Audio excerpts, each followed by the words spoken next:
الحمد لله نحمده ونستعينه ونستغفره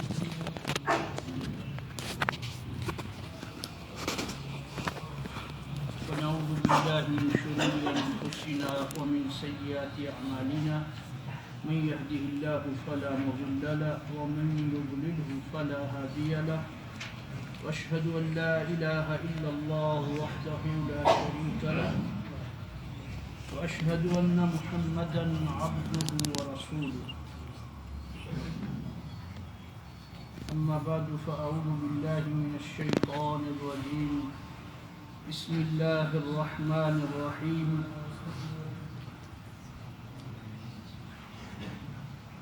أأنتم أشد خلقا أم السماء بناها رفع سمكها فسواها وأغطش ليلها وأخرج ضحاها والأرض بعد ذلك دحاها أخرج منها ماءها ومرعاها والجبال أرساها متاعا لكم ولأنعامكم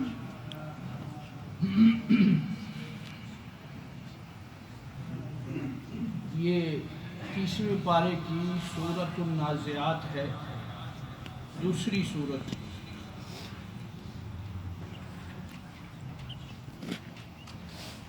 جیسا کہ سورت کا خلاصہ بیان ہوا تھا، اس میں قیامت کو یقینی طور پر ایمان والوں کو اور غیر ایمان والوں کو بتلانے کے لیے ایسے دلائل کا ذکر ہوا ہے جس کا انکار نہیں ہو سکتا، اور شروع کیا تھا انسانوں کی موت سے، کافروں کی موت سے اور مسلمانوں کی مومنوں کی موت سے، جو اس بات کی طرف اشارہ ہے کہ کتنا بڑا بھی کوئی منکر ہو قیامت کا، وہ موت سے نہیں بچے گا، اور جب ابتدائی چیز جو قیامت والی ہے موت، اس سے نہیں بچا جا سکتا، تو جو بعد میں آنے والے حالات ہیں اس میں کوئی کیسے بچے گا؟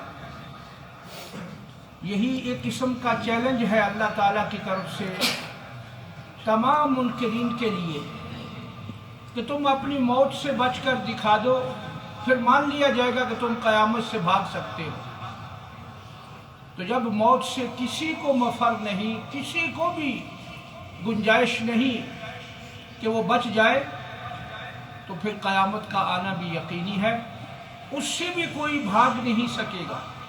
اس لیے قرآن مجید میں کہا فَلَمْ نُغَادِرْ مِنْهُمْ أَحَدًا، حضرت آدم علیہ السلام سے لے کر قیامت کے آنے سے ایک لمحہ پہلے پیدا ہونے والے انسان کتنے ہوں گے، ان کی کوئی تعداد کسی کو معلوم نہیں سوائے اللہ کے۔ اللہ تعالیٰ جانتے ہیں ان کی تعداد کو، عدد کو، تو اس نے پیدا کیا ہے۔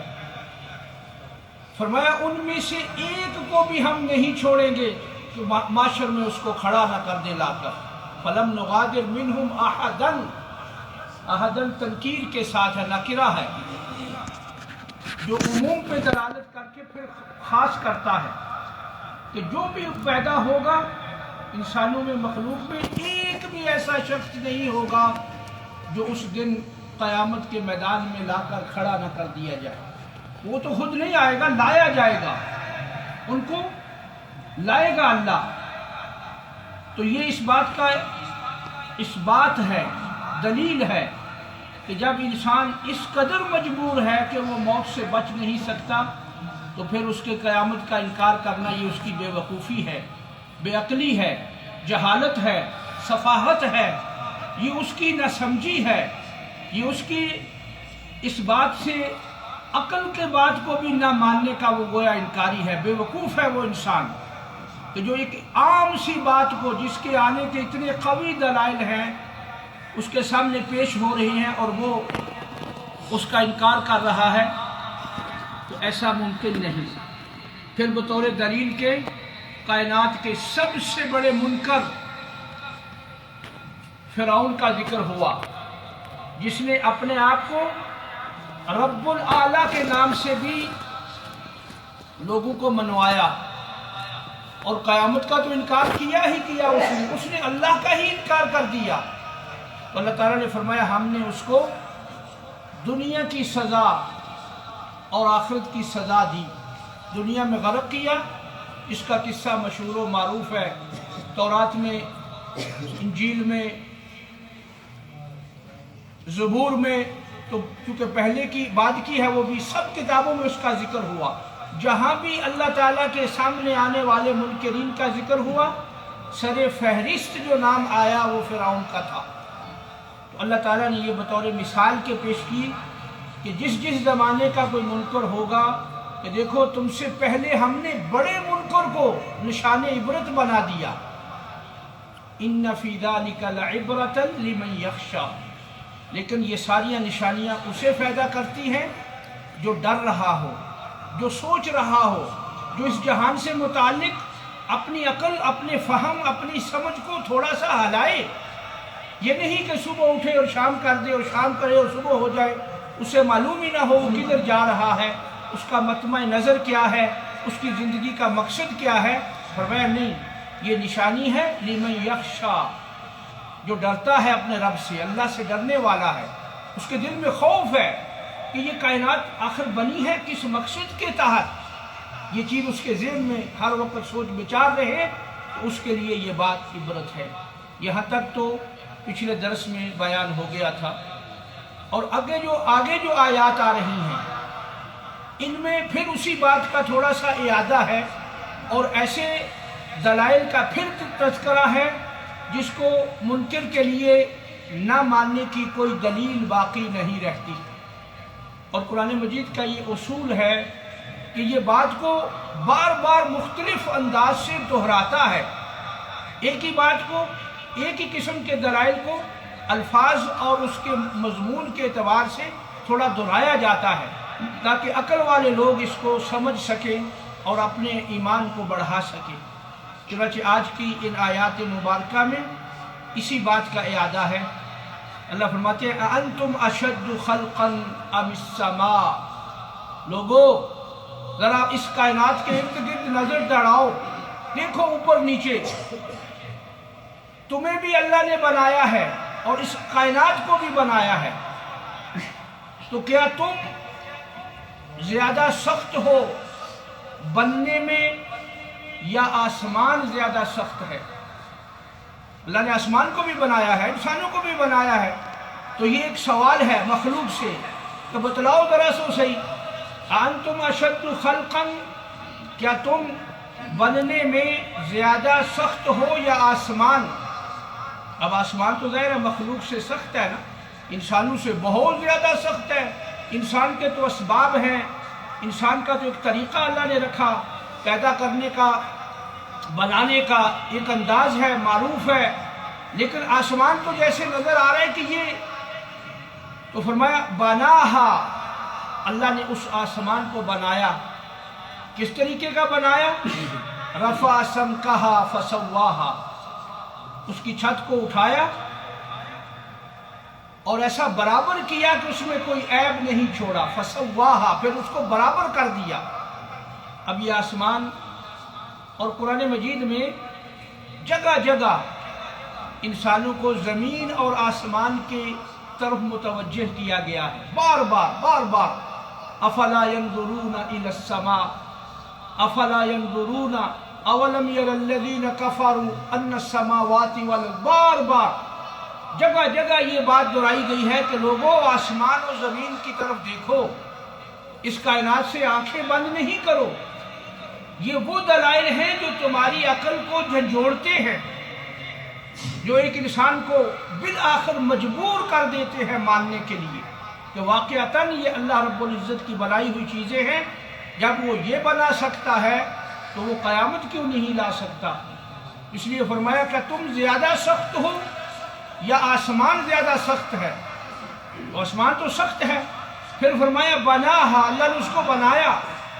اور ایسا بنایا کہ اس کا چھت اٹھا دیا، اس کو اوپر اٹھا دیا، فسواہا، پھر اس کو برابر کر دیا کہ اگر کوئی منکر اس میں کوئی عیب، کوئی نقص تلاش کرے تو وہ نہیں کر سکتا۔ آسمان کی طرف بلکہ اللہ نے بعض جگہ لوگوں کو، منکرین کو یہاں تک بھی چیلنج کیا کہ اپنی نظر دوڑاؤ آسمان کی طرف، مشرق سے مغرب تک، شمال سے جنوب تک، پوری نظر دوڑانے کے بعد دیکھو، بار بار دیکھو، اس کی طرف بار بار نگاہ دوڑاؤ، تمہاری نظر تھک ہار کر واپس آ جائے گی، آسمان میں کوئی عیب اور نقص نہیں ملے گا۔ فسواہا، فسواہا کا معنی ہوتا ہے اس ڈھب سے کسی چیز کو بنانا کہ کسی کو اس میں کوئی عیب نظر نہ آئے، نہ ہی اس میں کوئی عیب رہے۔ تو یہاں فرمایا کہ آسمان میں اللہ نے ایسا بنایا کہ اس کو برابر بنا دیا، اس میں کوئی عیب نہیں، کوئی شگاف نہیں، کوئی ایسا ٹیڑھ پن نہیں، کہیں سے اوپر نہیں، کہیں سے نیچے نہیں، کوئی ایسا سوراخ نہیں۔ تو یہ اسی اللہ نے اس کو بنایا ہے، خود بخود نہیں بنا، اسی نے اس کی یہ تسویہ کیا ہے، یہ برابر کیا ہے، یہ کسی دوسرے نے نہیں کیا۔ تو جب وہ یہ بنا سکتا ہے تو وہ قیامت کیوں نہیں لا سکتا؟ وہ تمہیں مار کر دوبارہ زندہ کیوں نہیں کر سکتا؟ پھر وہ کیوں نہیں حساب کتاب کے لیے تمہیں اکٹھا کر سکتا؟ جب اس نے یہ بنا لیا ہے تو وہ یہ بھی کر سکتا ہے۔ تو یہ بطور ایک دلیل کے اللہ رب العزت نے آسمان کو پیش کیا۔ اور ظاہری سی بات ہے کہ کتنا بڑا منکر بھی ہو وہ اس بات کا انکار نہیں کر سکتا۔ اگر اس کی کچھ عقل باقی ہو، اس کا ذہن کام کر رہا ہو، وہ دماغ سے سوچ سکتا ہو، کانوں سے سن سکتا ہو، زبان سے بول سکتا ہو، تو وہ انکار نہیں کرے گا۔ وہی کرے گا جو بہرا ہو، جو گونگا ہو، جو سننے کے قابل نہ ہو، جو سمجھنے کے قابل نہ ہو، وہ انکار صرف کرے گا۔ پھر اللہ نے فرمایا فَأَغْطَشَ لَيْلَهَا وَأَخْرَجَ ضُحَاهَا۔ جب آسمان کو بنایا تو کیسا یہ نظام کیسا قائم کیا، اس کی رات کو ڈھانپ دیا، وَأَخْرَجَ ضُحَاهَا، اور اس کی روشنی کو نکال دیا، یعنی رات کو اندھیرے والا بنایا اور دن کو روشن بنایا۔ اب رات جو ہے باوجود چاند بھی ہوتا ہے لیکن اندھیرے والی ہوتی ہے، دھیمی ہوتی ہے۔ اللہ چاہتے تو رات کو بھی، چاند کو بھی سورج کی طرح کر دیتے، جیسے دوسرے موقع پر فرمایا اگر ہم چاہتے تو ہم نے چاند کی روشنی کو مدھم کر دیا تاکہ لوگوں کو رات اور دن میں یہ ایسا نظام دے کہ دن کو وہ کام کرے اور رات کو وہ آرام کرے، جیسے سورۃ النبا میں اس بات کا ذکر ہو چکا کہ رات کو بنایا آرام کرنے کے لیے اور دن کو بنایا کام کرنے کے لیے، معیشت کے لیے، تاکہ تم اپنی زندگی کو گزارو اور آرام سے گزارو۔ تو یہاں وہی بات کا اعادہ فرمایا، لوٹایا اسی بات کو کہ یہ بھی ایک دیکھنے والی بات ہے کہ رات کو ڈھانپا ہوا ہے اندھیرے نے اور دن کو روشن کر دیا ہے۔